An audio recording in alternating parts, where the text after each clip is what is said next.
आप हमेशा देखना, आप डीएसए करोगे तो आप क्या करोगे, जैसे किसी की शीट ले ली आपने, आप उसके 200 क्वेश्चन सॉल्व कर रहे हो, आपसे ट्री का क्वेश्चन नहीं बनना। Hi, this is Ashwini and welcome back to another video. मुझे पता है आप डीएसए कर रहे हो, बहुत अच्छे से कर रहे हो, लेकिन क्या उस तरीके से कर रहे हो जिस तरीके से आप एक टॉप प्रोडक्ट बेस्ड कंपनी निकाल पाओ? मेरे कहने का मतलब ये है कि आपने किसी का भी कोर्स ले रखा है, अगर किसी भी टीचर का ले रखा है, यूट्यूबर का ले रखा है, या किसी इंस्टीट्यूट का ले रखा है, क्या उसमें वो सारी चीजें हैं जो मेरी एक अच्छी तरीके से उस जगह पे प्लेस होनी चाहिए, और क्या वो टॉपिक बहुत अच्छे से मेंशन है, और अगर है भी तो मैं उनको इस तरीके से कर रहा हूं जिस तरीके से मुझे करने चाहिए? तो ये सारे क्वेश्चन मैं इस वीडियो में डिस्कस करूंगा। आई होप इस वीडियो से आपकी बहुत सारी हेल्प होगी। अगर हेल्प होती है तो hit the like button and do subscribe, और शेयर कर देना अपने दोस्तों के साथ में। अब ये सारी चीजें हम देखने वाले हैं एक पीडीएफ की हेल्प से, जो कि आपको डिस्क्रिप्शन में मिल जाएगी। आप जाके वहां से डाउनलोड करो, और बहुत सारी मिस्टेक होंगी जो आप उसमें से ऑलरेडी कर रहे होगे, उनको हम सुधारेंगे कैसे, हम उनके ऊपर भी बात करेंगे, और जो प्रॉब्लम्स हैं उसके ऊपर भी बात करेंगे। चलो, पहला प्रॉब्लम क्या है मेरा यहाँ पे, कि जब भी मैं एक डीएसए की जर्नी स्टार्ट करूंगा तो फोकसिंग ऑन सोनली ऑन थ्योरी। देखो, जब भी एक डीएसए स्टार्ट होता है हम ज्यादा से ज्यादा थ्योरी अडेप्ट करने की कोशिश करते हैं। टी स्टैक क्या होता है, क्यू क्या होता है, लिंक लिस्ट क्या होता है, हम सोचते हैं कि थ्योरी ही है यहाँ पे। जैसा हम अभी तक हम 1 से 10th तक पढ़े आए हैं, या फिर हम 12th तक पढ़ते हैं, मोस्ट ऑफ टाइम थ्योरी होती है हमारी क्लासेस में, वही हम यहाँ पे सोचते हैं क्योंकि हमारे दिमाग में वो फिट हो रखी है। अब हम इम्प्लीमेंटेशन नहीं देखते। लेकिन मेरा जहां पे पर्सनल एक्सपीरियंस है, और जहां तक मैं रिकमेंड करता हूं हमेशा, कि आप हर एक डेटा स्ट्रक्चर को इंप्लीमेंट करके देखो। कि जब तक मैं आपसे ये ना कह दूं कि चल यार स्टैक इंप्लीमेंट कर दे, या फिर लिंक लिस्ट इंप्लीमेंट कर दे, तो या फिर कोई और डेटा स्ट्रक्चर लेके as an link list implement कर दे, या फिर एरे इंप्लीमेंट कर दे, तो आप कैसे कर पाओगे?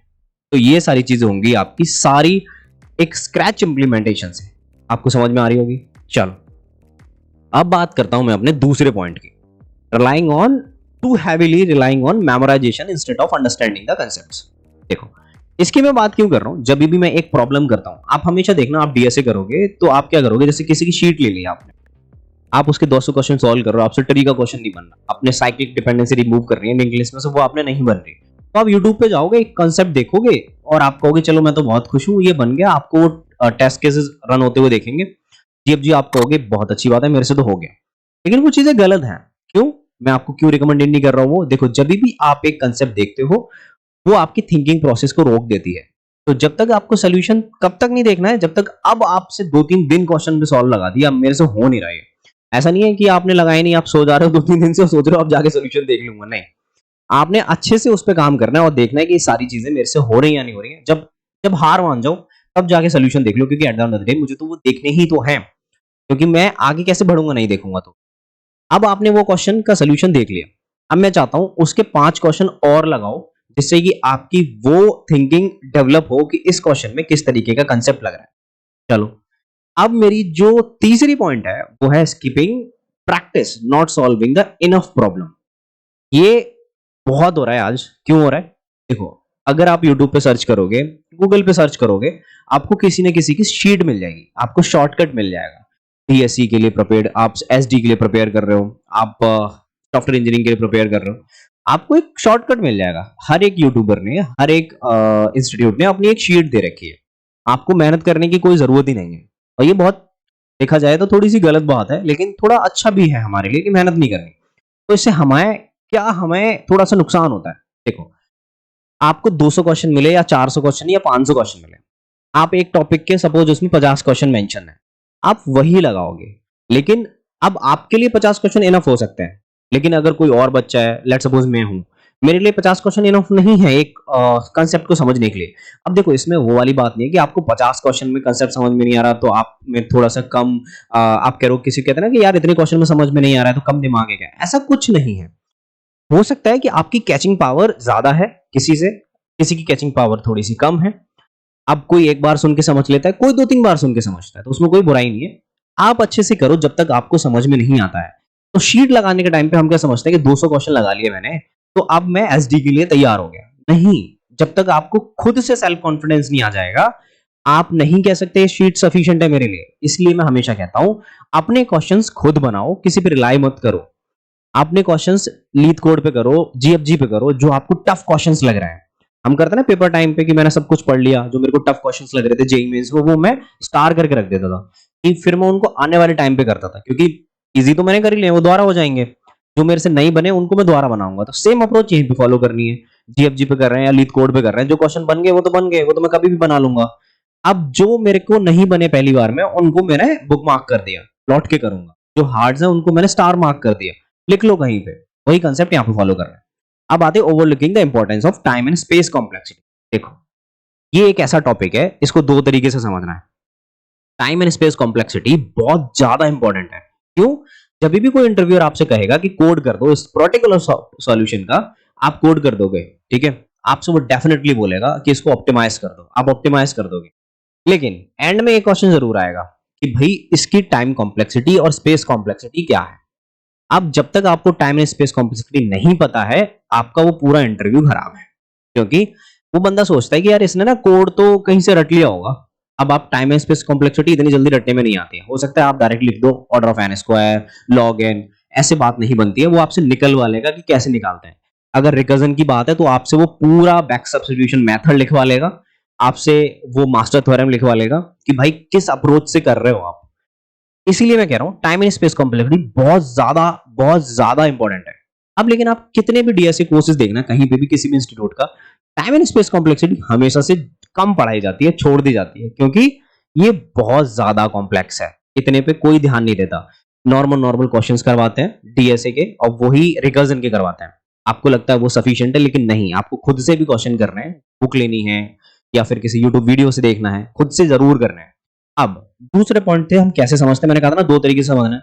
इसमें इतना भी नहीं खो जाना है कि बाकी टॉपिक के लिए देर हो जाए, क्योंकि ये बहुत वास्ट टॉपिक है टाइम एंड स्पेस कॉम्प्लेक्सिटी। जब आप रिकर्जन सॉल्व करने जाओगे, आपसे एक दो बार में नहीं बनेंगे, क्योंकि उसके तीन तीन मेथड है कि आप एक तो या तो सीरीज बना लो, आप बैक सब्स्टिट्यूशन से सीरीज बना लो, या मास्टर थ्योरम लगा लो।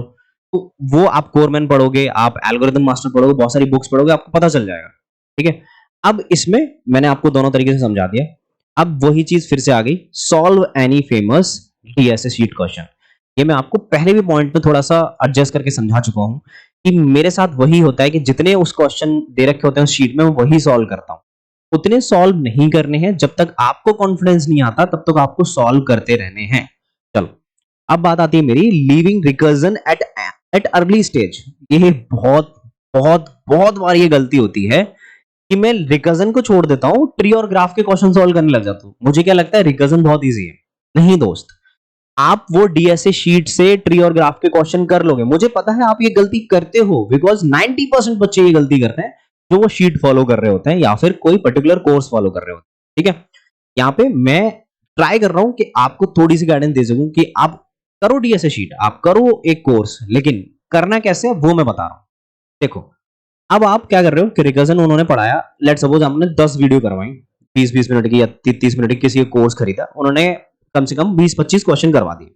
अब उन्होंने अपने तरीके से करवा दिए, बिकॉज वो एक कोर्स क्रिएट कर रहे हैं कि रिकर्जन करवा दिया। अब ऐसा नहीं है ना कि पूरा टाइम रिकर्जन ही पढ़ाते रहेंगे, वो आपको खुद से करना है। तो आप क्या करोगे, भैया दीदी ने इतना पढ़ा दिया, अब मैं ट्री और ग्राफ पे चलता हूँ। ट्री और ग्राफ के आपने लेट सपोज 25-25 क्वेश्चन कर लिए, मेन क्वेश्चन कर लिए जितने भी इंटरव्यूज में पूछे जाते हैं। अब आप सोचोगे कि मैं तैयार हो गया इंटरव्यू के लिए। ऐसा नहीं है, मैं आपसे दूसरा क्वेश्चन भी पूछ सकता हूं। आपको क्या लगता है कि जो शीट आपको पता है, जो पूरा ओपन सोर्स है पूरी शीट, जो इंटरव्यूअर है उसको नहीं पता होगी? डेफिनेटली पता होगी यार, बिकॉज वो भी तो आईटी में है और वो उससे नहीं पूछेगा। ये आप आजकल जितनी भी शीट्स है ना, सबको पता है, और वो उसमें से नहीं पूछेगा अगर थोड़ा सा भी इधर उधर हुआ ना उसका दिमाग तो। अब वो आपको कैसे टैकल करना है? आपको लगेगा कि 15-20 क्वेश्चन कर लिए, ग्राफ का हो गया, ट्री का हो गया। नहीं, आप जब तक रिकर्जन ऐसे नहीं कर लेते, आपको क्लिक नहीं करता कि इसका बेस केस क्या होगा, इसकी कौन सी कंडीशन कैसे चलेगी। रिकर्जन सिर्फ उतना नहीं है कि एक मेथड को कॉल करता है या कॉलिंग इटसेल्फ, जो भी डेफिनेशन बताते हैं लोग, या फिर हम छोटी छोटी प्रॉब्लम्स में तोड़ देते हैं। ऐसा नहीं है रिकर्जन। जब तक उसको नहीं समझोगे स्टैक वाइज, स्टैक में रिकर्जन कैसे चलता है कि एक कंडीशन कॉल खत्म हो जाती है तो कैसे वापस से रिकर्जन पे आती है चीजें, और ये पूरी कैसे ट्री में चल रही होती है, जब तक ये नहीं समझ में आएगा तब तक क्वेश्चन नहीं बनेंगे ट्री और ग्राफ के। वैसे तो आप सोल्यूशन देख के बना लो, वो आपकी मर्जी है फिर। ठीक है, अब बात आती है buy a DSA course from any your favourite YouTuber या फिर एनी इंस्टीट्यूट। ठीक है, इसमें भी सेम ही वही गलती है कि अगर मुझे किसी भी भैया ने या फिर टीचर ने मेरे को 50 क्वेश्चन करवा दिए, मैं वही करूंगा। और मोस्टली यही कोर्सेज में होता है कि मैं, देखो आपको वही करना है कि जेई मेंस में आप कब निकाल पाते थे या फिर किसी एक पेपर को कब निकाल पाओगे, उतना नहीं जितना मुझे क्लास में पढ़ाया जा रहा है। क्योंकि क्लास में तो मुझे 10 क्वेश्चन करवाए जाते हैं, लेकिन यूनिवर्सिटी में तो ऐसा नहीं है ना कि उन 10 में से पूछा जाएगा, कुछ भी पूछ सकते हैं पूरी बुक में से। तो आप पूरी बुक पढ़ते हो ना, तो ऐसे ही आपको यहाँ पे कोर्सेज में करने हैं। चलो ये तो नहीं गलती की बात, लेकिन अब मैं इसको बेटर कैसे कर सकता हूँ, तो वही बेटर की बात आती है कि learn in a right way और राइट डायरेक्शन। आप पहले मास्टर्स करो बेसिक्स को। जितने बेसिक से क्या मतलब है, अगर मैं आपसे कर दूं कल के यार बाइनरी इंप्लीमेंट कर दे तो कर दो। आप मैं आपसे कहूं स्ट्रिक्टली बाइनरी इंप्लीमेंट कर दो तो वो भी कर दो। मैं आपसे कहूं आप मुझे बाइनरी में से कोई मतलब नहीं है, आप तो जनरल वे में ट्री इंप्लीमेंट कर। जनरल वे में ट्री का मतलब समझ में आ रहा होगा, कितनी भी चाइल्ड हो सकते हैं एक ट्री के नोड पे, ठीक है। तो वो इंप्लीमेंट कर। अब वो कैसे होगा आप सोचो। अब इसका आंसर मुझे कमेंट में बता देना। अब देखो, implement each data structure and algorithm from scratch, मतलब कि आपको स्टैक भी करना है, आपको क्यू भी करना है, आपको इंप्लीमेंट करना आना चाहिए चलेगा कैसे, ठीक है, एल्गोरिथम कैसे चलेगी उनकी। Analyse the time and space complexity, ये बहुत इंपॉर्टेंट है। जो भी क्वेश्चन आप करोगे, चाहे शीट में से करो, चाहे क्वेश्चन में से करो, चाहे लीड कोड पे से करो, उसकी टाइम कॉम्प्लेक्सिटी और स्पेस कॉम्प्लेक्सिटी आप खुद निकालोगे। जब तक नहीं निकल जाती आगे नहीं जाना है। ऐसा नहीं है कि क्वेश्चन उस पर अटके रहना है, मतलब मेरे कहने का मतलब है उसको निकालना ही है आपने, ठीक है। अब आता है डीबग एंड ऑप्टिमाइजेशन। आप कहोगे भैया बहुत सारे लोग रिकमेंडेड करते हैं कि सबलाइन यूज कर लो। नो डाउट बहुत अच्छा एडिटर है, आप करो। लेकिन अब मैं आपसे कहूं आपको कोड समझ में नहीं आ रहा है, ठीक है, आप कैसे समझोगे। हाँ, कॉपी पेन से समझ सकते हो, लेकिन अब आपके पास सॉफ्टवेयर है, उसका यूज कौन करेगा, आप ही करोगे ना। तो जाओ एक अच्छा कोड एडिटर डाउनलोड करो, उसको हमेशा यूज मत करो। जब आपको ऑप्टिमाइज करना है, आपको कोड आपको डिबग करना है तब करो, क्योंकि वो एक अच्छी प्रैक्टिस नहीं है। मतलब डिबग करने एक अच्छी प्रैक्टिस है, लेकिन उसको डायरेक्टली कोड करने एक अच्छी प्रैक्टिस नहीं है। मैं रिकमेंड करूंगा एडिटर ही यूज करो। लेकिन जब डिबग करना हो तो सबसे बेस्ट टूल जो मैं यूज करता हूं जो है इंटेलिजेंट, ये आपको यूज करना है, ठीक है। अब बात आती है important data structure for mid level companies. देखो, जब आपको एक कंपनी निकालनी है कोई भी, जस्ट लाइक कोई मिड लेवल कंपनी निकालनी है जो कि बहुत अच्छी प्रोडक्ट बेस है, तो आप उसके कौन से डेटा स्ट्रक्चर हमारे इंपॉर्टेंट हो सकते हैं। Array, string and stack, okay, Q and ये लिंक लिस्ट एंड रिकर्जन। अब ये एल्गोरिदम्स मैंने यहाँ पे जो हर एक वीडियो में हमेशा बताता हूँ मैं कि एल्गोरिदम कौन सी होनी चाहिए, वो सारी, and single and W and circular link list. ये आपका एक ऐसा डेटा स्ट्रक्चर है, अच्छी कंपनी निकल जाएगी, ठीक है।